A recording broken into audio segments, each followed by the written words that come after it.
Today's album that I'm going to be reviewing is One More Light by Linkin Park. This is their 7th release, following up after The Hunting Party, which was pretty much a forgettable album, especially by a band like this. I guess what I'm going to start with is pretty much saying that if you expect Hybrid Theory or even Meteora at this point, or that new metal sound that they used to have or so famously known for, you might as well just not even bother with this album.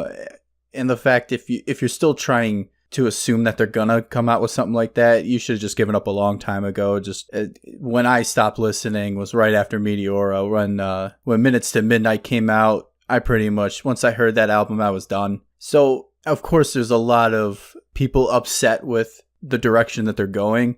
But to be honest, at this point, you should have seen this coming. This should have been after The Hunting Party. You should have just kind of figured that they were just going to go in this direction.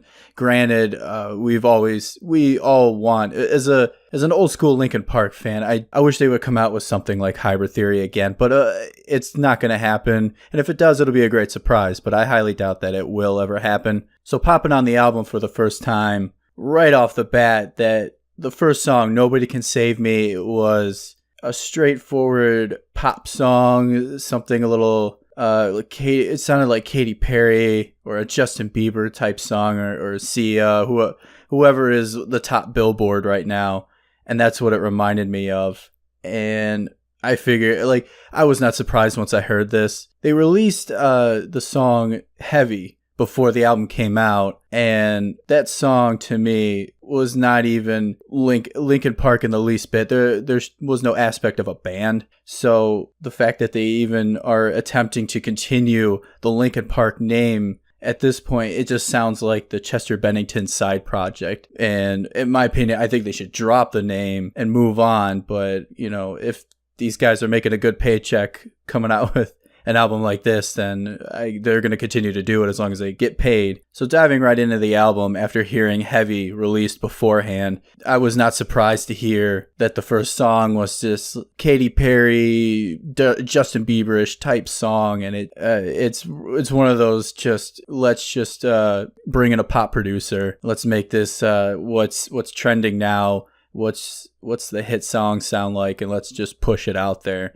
And this entire album just kind of reminded me of that. This whole entire album was just basically let's just come out with some Billboard hits and just appeal to the radio pretty much. I think the only song where the band was actually utilized, it sounded like in Talking to Myself. That actually sounded like somewhat of a rock song. It was definitely the lighter side. It was just, I don't want to say Coldplay, but just that alt pop rock kind of song. And that's where that to me is the only time that I actually hear a band playing. The rest of it just sounds like some studio produced pop song where they just brought in a producer and a songwriter and an entire team, and they're like, all right, let's just crank out some hits, and that's it. As far as being a Linkin Park fan, I kind of lost hope with them a while ago. So whenever I listen to one of their new albums, I just don't expect anything, and I don't really expect them to go back to their old sound, because they were a bit of a trendy band back in the day.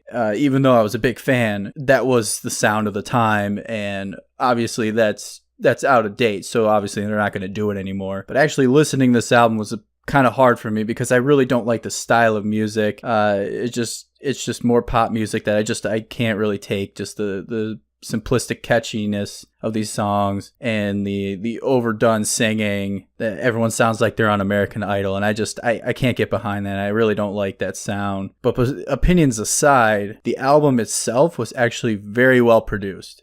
It was well put together. It was well mixed. The way they executed all the songs into it is a pop album, and obviously it's already on the Billboard's top charts, so it's already making its mark. It's doing what it's intended to do. This album was set to be in the top Billboards or pop hits, and that's what it's doing. So the quality of the album is actually very good. The songs are well written as far as a pop song goes. Throughout the album, so I was kind of teetering off there because I just really couldn't get into any of it, and I couldn't take it. Obviously I'm a little too old for the lyrics to be angsty or emotional at this point towards these lyrics seemed a little juvenile for me. But again, that's just who they're catering to at this point. And it's just, I can't really listen to the album all the way through a couple times. I only did it once or twice just to get the album review in, and I just couldn't do it anymore. Once I got to the end, the last song, Sharp Edges, it's kind of got that Taylor Swift sound to it. And I'm not talking like the old school one where she puts a little twang in it to make it sound countryish. This just sounds like acoustic pop emotional music. So after listening to this album a couple times, I usually try to pick out a song that I really like, or one that I can at least tolerate and wouldn't mind, and at least put it in a playlist to where I can eventually listen to it. I could not pick out one single song from this album. It's just that style of music that I just cannot get into. This is just going to go right into the pop charts and on the radio, and I just could not find one song. And as far as picking a song that I despise, because usually there's always that one song that drives me nuts and I can't take it on any album. That song would have to be Invisible. It's kind of got that like Imagine Dragons sound, and I can't listen to it. It's not a very original sound. It's not very creative. It just sounds like they said, here is the trending sound now. Let's just write some songs to cater to the pop hits. Would I suggest this album to anyone? Most of the time, I would say no. I would not suggest this album to anyone, because to me, to sit down and actually listen to the album, I don't think that anyone actually would sit down and just listen to it all the way through. Even those who like this sort of music, I don't think they're actually going to sit down and listen to it all the way through. What I think they're going to do is just pick out the hit songs, put it in a playlist, and just listen to it, and that's about it. Can't really see anybody jamming out to the entire album. And I know that there will be some people that like this album, but I think it's just so small that I would never actually suggest to anybody to listen to the album. Most likely what's going to happen if they like this, they'll just hear it on the radio, or they'll just pick out one or two songs. I mean, I really don't blame this band for changing their direction. I'm not really against changing your sound. I know a lot of bands do it, and it's just an evolution thing as far as music goes. And if you're stuck on keeping the same sound, for the fans that want a band to sound the same all the time, it gets a little repetitive after a while. So I'm not against changing it up. I'm not saying that the direction that they went in is something that I like. It's just that they went ahead and they wanted to go a different direction, and it worked for them.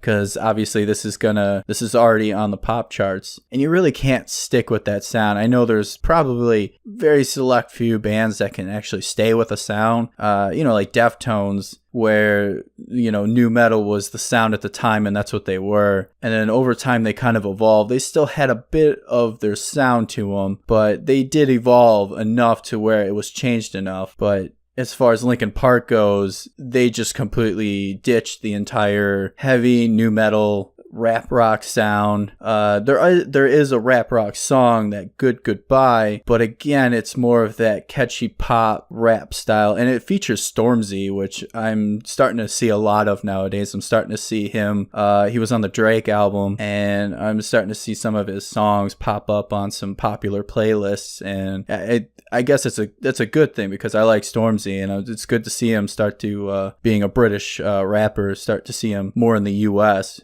So I take it that we're going to start seeing more Stormzy. But as far as the rap rock goes, that's pretty much dead now. And I do hear some of it in some of pop hits, but again, it's just that overly produced pop sound to where it's not intimidating like rap rock used to be. It just sounds so generic and just sounds so produced, and they just kick it out and hope that it's catchy enough to where it'll be a hit song or end up on the pop radio station. Well, if you agree or disagree with me, you can either comment below in whatever service you're watching this on now, whether it be YouTube or if you're watching it on Facebook videos. You can comment below. You can hit me on Twitter at HillBilly Swags with an S at the end there. I couldn't get the HillBilly Swag handle. Someone else got it before me.